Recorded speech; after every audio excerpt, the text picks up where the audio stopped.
اعوذ باللہ من الشیطان الرجیم۔ پناہ مانگتا ہوں میں اللہ کی شیطان مردود سے۔ بسم اللہ الرحمن الرحیم۔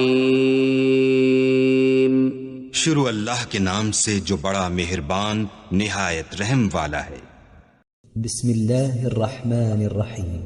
والنازعات غرقا والناشطات نشطا والسابحات سبحا فالسابقات سبقا فالمدبرات أمرا يوم ترجف الراجفة تتبعها الرادفة قلوب يومئذ واجفة أبصارها خاشعة يقولون أئنا لمردودون في الحافرة أئذا كنا عظاما نخرة قالوا تلك إذا كرة خاسرة فإنما هي زجرة واحدة فإذا هم بالساهرة هل أتاك حديث موسى إذ ناداه ربه بالوادي المقدس طوى اذهب إلى فرعون إنه طغى فقل هل لك إلى أن تزكى وأهديك إلى ربك فتخشى فأراه الآية الكبرى فكذب وعصى ثم أدبر يسعى فحشر فنادى فقال أنا ربكم الأعلى فأخذه الله نكال الآخرة والأولى إن في ذلك لعبرة لمن يخشى۔ شروع اللہ کا نام لے کر جو بڑا مہربان نہایت رحم والا ہے۔ ان فرشتوں کی قسم جو ڈوب کر کافروں کی جان کھینچ لیتے ہیں اور ان کی جو مومنوں کی جان آسانی سے نکالتے ہیں اور ان کی جو تیرتے ہوئے جاتے ہیں پھر لپک کر آگے بڑھتے ہیں، پھر دنیا کے کاموں کا انتظام کرتے ہیں کہ وہ دن آ کر رہے گا جس دن وہ زلزلہ آئے گا، پھر اس کے پیچھے اور زلزلہ آئے گا۔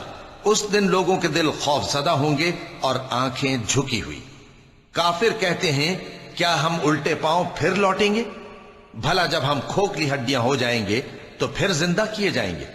کہتے ہیں کہ یہ لوٹنا تو سراسر نقصان کا لوٹنا ہوگا۔ تو بس وہ ایک ڈانٹ ہوگی، اس وقت وہ سب میدان حشر میں آ جمع ہوں گے۔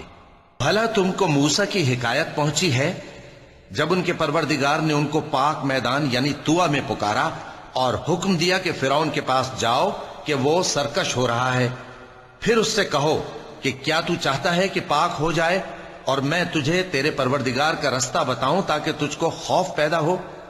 غرض انہوں نے اس کو بہت بڑی نشانی دکھائی مگر اس نے جھٹلایا اور نہ مانا، پھر لوٹ گیا اور تدبیریں کرنے لگا۔ سو اس نے لوگوں کو اکٹھا کیا، پھر بلند آواز سے بولا، سو کہنے لگا کہ تمہارا سب سے بڑا مالک میں ہوں۔ تو اللہ نے اس کو دنیا اور آخرت دونوں کے عذاب میں پکڑ لیا۔ جو شخص اللہ سے ڈر رکھتا ہے اس کے لیے اس قصے میں عبرت ہے۔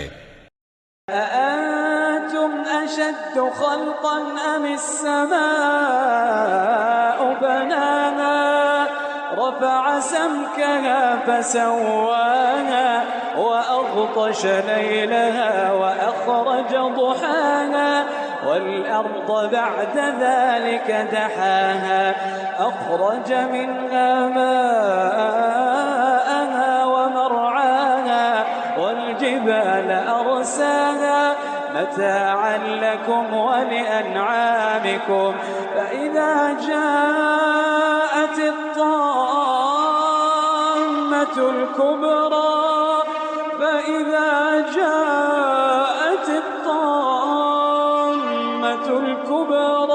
يوم يتذكر الإنسان ما سعى فإذا جاءت الطامة الكبرى يوم يتذكر الإنسان ما سعى وبرزت الجحيم لمن يرى فأما من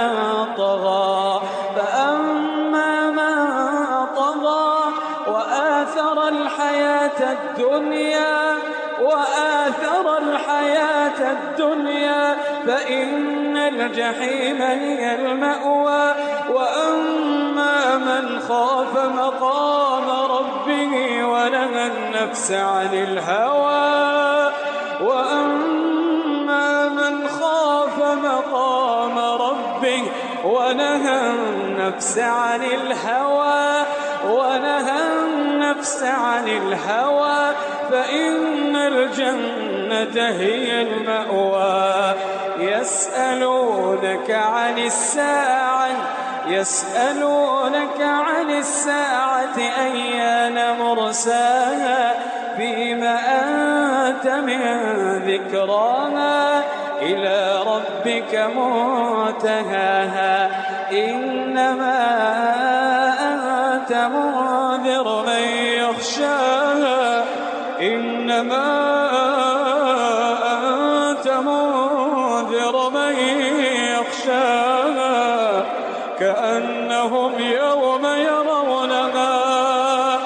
كأنهم يوم يرونها لم يلبثوا إلا عشية أو ضحاها. بھلا تمہارا بنانا مشکل ہے یا آسمان کا؟ اللہ نے اس کو بنایا، اس کی چھت کو اونچا کیا، پھر اسے برابر کر دیا، اور اسی نے رات تاریک بنائی اور دن کو دھوپ نکالی، اور اس کے بعد زمین کو پھیلا دیا. اسی نے زمین میں سے اس کا پانی نکالا اور چارہ اگایا اور اس پر پہاڑوں کا بوجھ رکھ دیا. یہ سب کچھ تمہارے اور تمہارے مویشیوں کے فائدے کے لیے کیا. پھر جب وہ بہت بڑی آفت آئے گی اس دن انسان جو محنت وہ کرتا رہا یاد کرے گا، اور دوزخ دیکھنے والے کے سامنے لا کر رکھ دی جائے گی. اب جس نے سرکشی کی اور دنیا کی زندگی کو مقدم رکھا تو اس کا ٹھکانہ دوزخ ہی ہے. اور جو اپنے پروردگار کے سامنے کھڑے ہونے سے ڈرتا اور نفس کو بیجا خواہشوں سے روکتا رہا تو اس کا ٹھکانہ بہشت ہی ہے. اے پیغمبر صلی اللہ علیہ وآلہ وسلم، لوگ تم سے قیامت کے بارے میں پوچھتے ہیں کہ اس کی آمد کب ہے، سو تم اس کے ذکر کی طرف سے کس فکر میں ہو؟ اس کا منتہا یعنی واقع ہونے کا وقت تمہارے پروردگار ہی کو معلوم ہے. جو شخص اس سے ڈر رکھتا ہے تم تو اسی کو ڈر سنانے والے ہو.